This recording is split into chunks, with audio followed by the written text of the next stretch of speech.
Hi, I've just taken my second dose of NDT and I'm in bed, as you can see. I feel dreadful. I really don't think it's the NDT, I just think it was the build-up of the extra levothyroxine. I just feel really tired, like I've been, like you've taken a sleeping tablet, and you just feel really tired and you just want to go to sleep. Excuse me. And and you just feel heavy and your head feels heavy and just everything, my arms feel heavy holding this camera up. So I just need to go to sleep. I don't think it's the NDT, I really don't. I really do think it's just the build-up of the levothyroxine. I just have been getting gradually more tired and, just more tired, and everything's a struggle. And the aches and pains and I've got a headache coming on. But hopefully in the next day or two I'll feel a lot better. I took my NDT a little bit earlier than I said I was going to, because I always advise that it's like a little bit too long in between taking the dose at 8:30 and then going through till 5:30. So I took it a little bit earlier, but I've missed out a lot of my vitamins, and what I'll do is I'll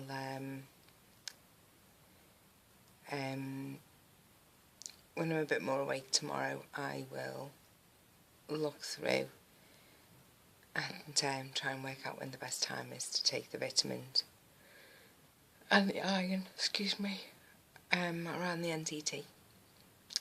It's 4 hours apparently between NDT and iron, and 2 hours between NDT and vitamins is what I've been told today by somebody, but I'll have to look into that myself.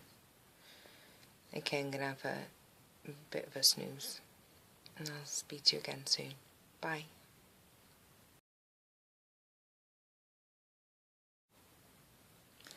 Hi, it's day 2 of taking NDT.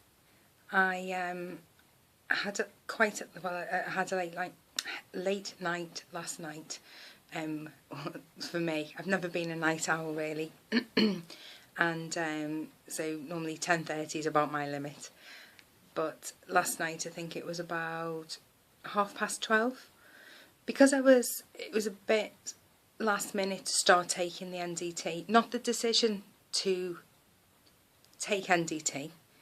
That decision was made a couple of months ago, and I already had the NDT here in the house waiting.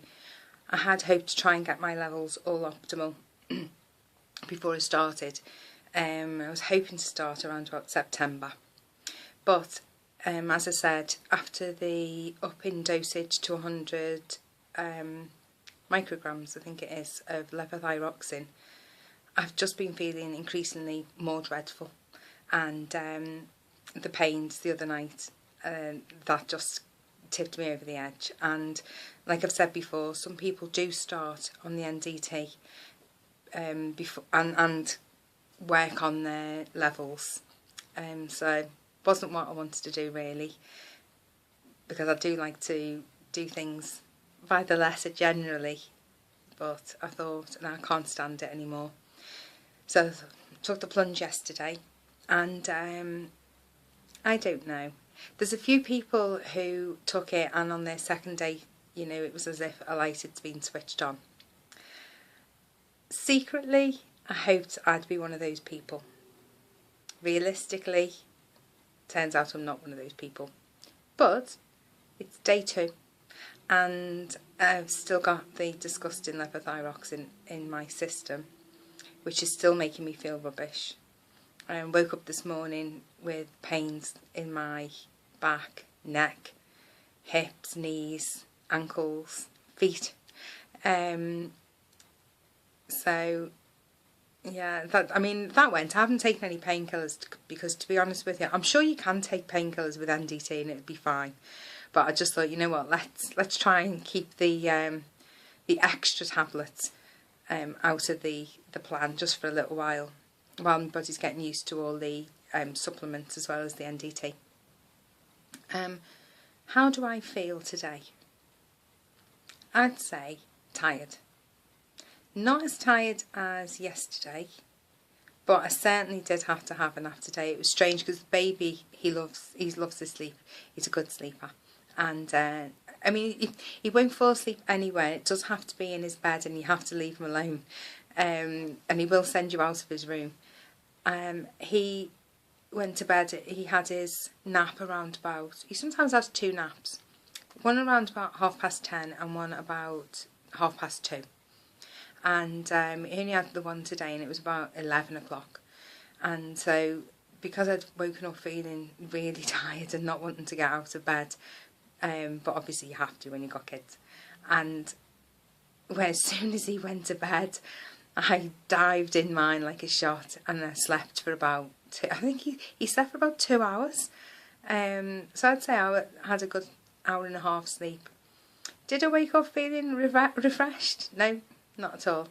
I swear, if we had any family here or anybody to babysit at all, or if he was in nursery, I really think I'd probably sleep the whole time until he got collected. But you know, power on we do. And so yeah, had our nap. We had a lovely play. He helped me do a few jobs like hanging the washing out on the line, and by help I mean took the socks and things and ran around the garden and tried to stuff them into next door's garden through the fence. The hole is like this. But so he helped a little bit, and his dad took him to the park while I did a few jobs that needed doing. So, you know, more washing up, drying, putting away, cooking a casserole, baking a cake, more washing up, tidying up, you know, just the general things. So I could have not done it because I didn't feel like doing it, but I think I was angry with myself because I want to do it. I want to feel like it wasn't a chore, like I used to. Nobody likes doing jobs, but I would have just got on with it and it would have been fine, not the end of the world. I wouldn't have felt like I had to go to bed straight after.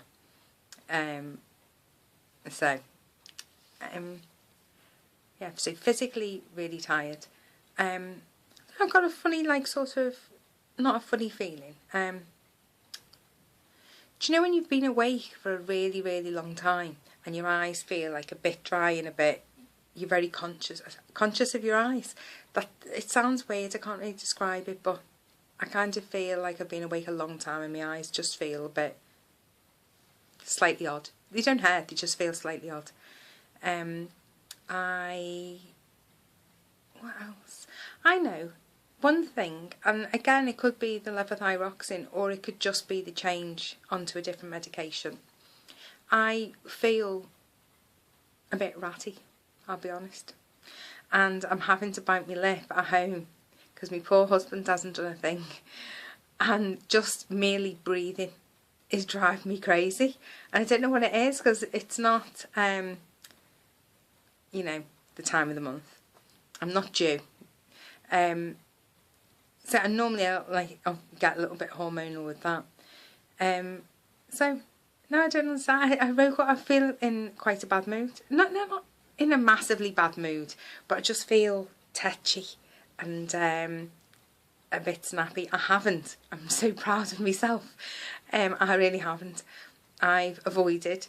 I've counted to 10. I've walked away. I keep repeating, he's not doing anything. He's not doing anything, over and over and over again. And even that's annoying me. I did look for a little bit of an argument early on, because he did something really nice and he brought home a cake and some pizza. like these little individual freshly made pizzas, but I don't tend to like them, and I don't like blueberry muffins. I'd rather have the biscuit or the chocolate muffin. So instead of just being grateful because he thought of me, it irritated me, because he's bought those things because he's shopped while he's hungry, and he likes pizza and he likes blueberry muffin. And then it annoyed me because I'm just cooking him a blueberry loaf, which I've never done before, and it looks really nice. And I just thought, well, why get a blueberry muffin when you know I'm doing you a blueberry loaf? How petty is that? It's ridiculous. And I was standing in the kitchen thinking, just leave it. Just leave it. You don't need to bring it up. You don't need to say anything. It was nice. You did a nice thing. But no, I did have to go in and kind of mention that it is actually him who eats pizzas, and it's him who likes blueberry muffins, not me. But he'd also bought me some chocolate. So really, I'm whinging and whining and being a horror over nothing.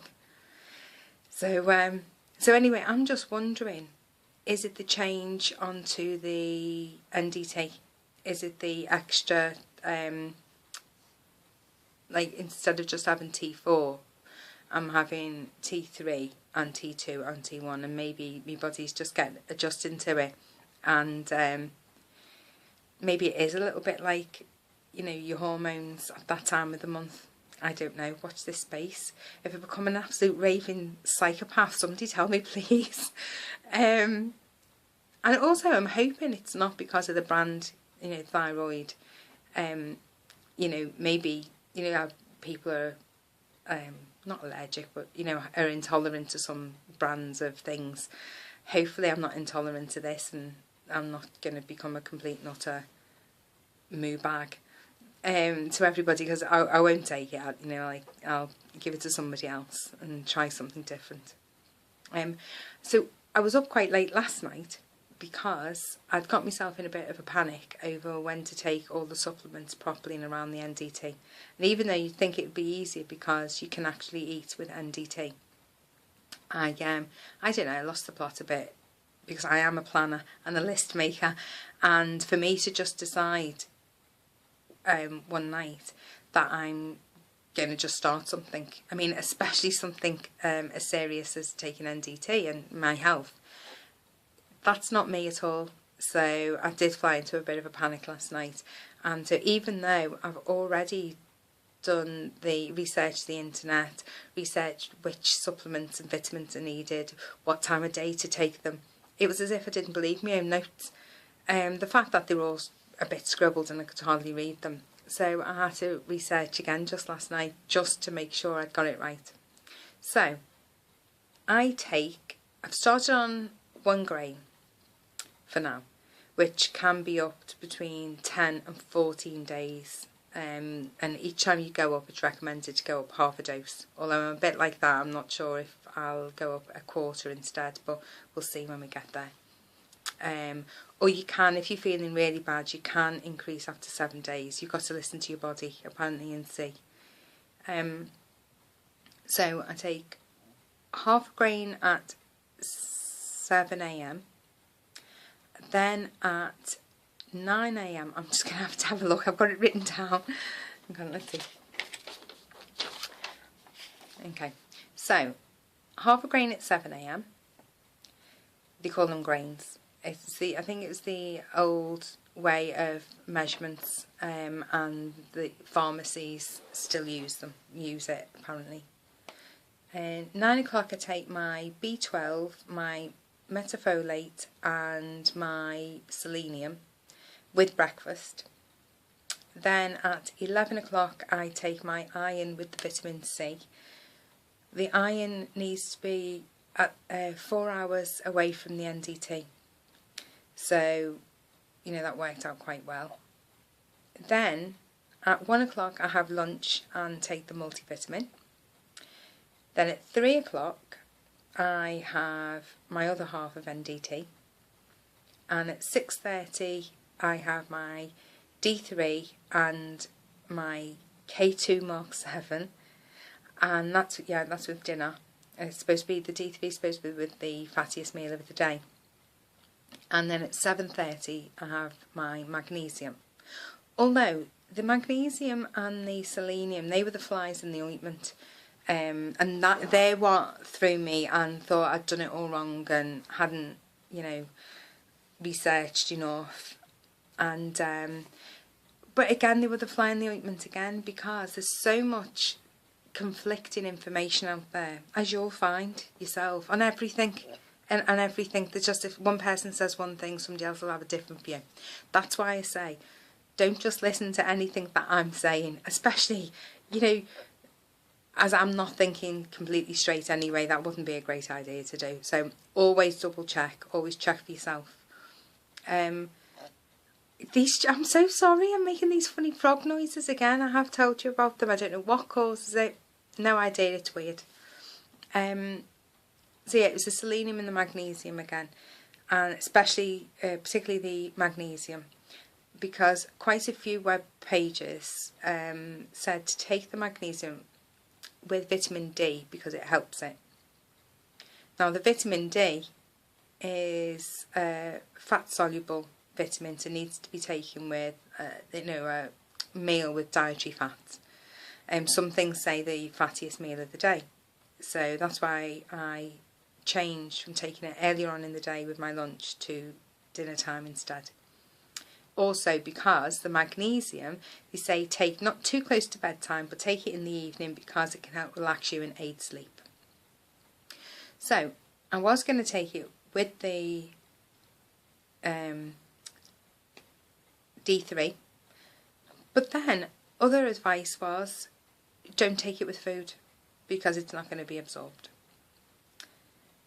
And then one site said both of those bits of information on the same page. So I really didn't know what to do. So that's when I decided I'd take the D3 and the K2 Mark 7, and then a little while later, how long later was it? An hour later I'd take the magnesium, and we'll just see. It was shocking as well, actually, how I've thought I've got the best vitamins that I could possibly get, especially on my budget, but I got the ones that were recommended, as in what's in them rather than price or brand. And but then there's, like, you know, other little bits of information I'm reading, like with the say the iron supplements. Was it the D3? Or was a few of them, I think. Such a low amount was actually getting absorbed, particularly with the iron.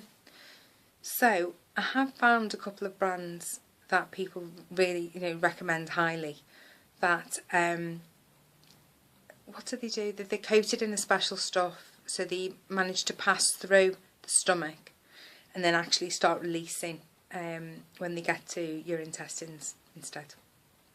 So, but they were something like $84 for, I think it was 30 tablets. I'm not really sure how much that is in pounds, but I'm thinking still too much considering how many things I'm buying. I'm thinking of buying a vitamin C supplement, but then, you know, all the research I'm now having to do on that, because if you think it's as simple as just picking up a vitamin C tablet off the shelf in your local chemist, apparently it's not. It needs to be food grade and all other stuff which I can't remember now because my head's battered. So anyway, I just thought I'd make a note on how I'm feeling. Achy, tired, and a bit of a head case today. And that's it for now. I'm just hoping tomorrow, in my head I was going to take these tablets and flick-flack out of the bed and down the stairs, throwing back the curtains and having a good old sing. But it's not going to be like that really, is it, in real life?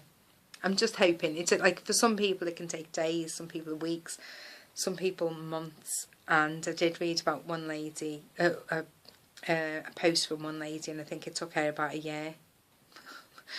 But I'm just thinking, at the moment I don't feel any worse than I did on levothyroxine, and that's the only consolation for now. So that's it. And I'll just say good night for now. Bye.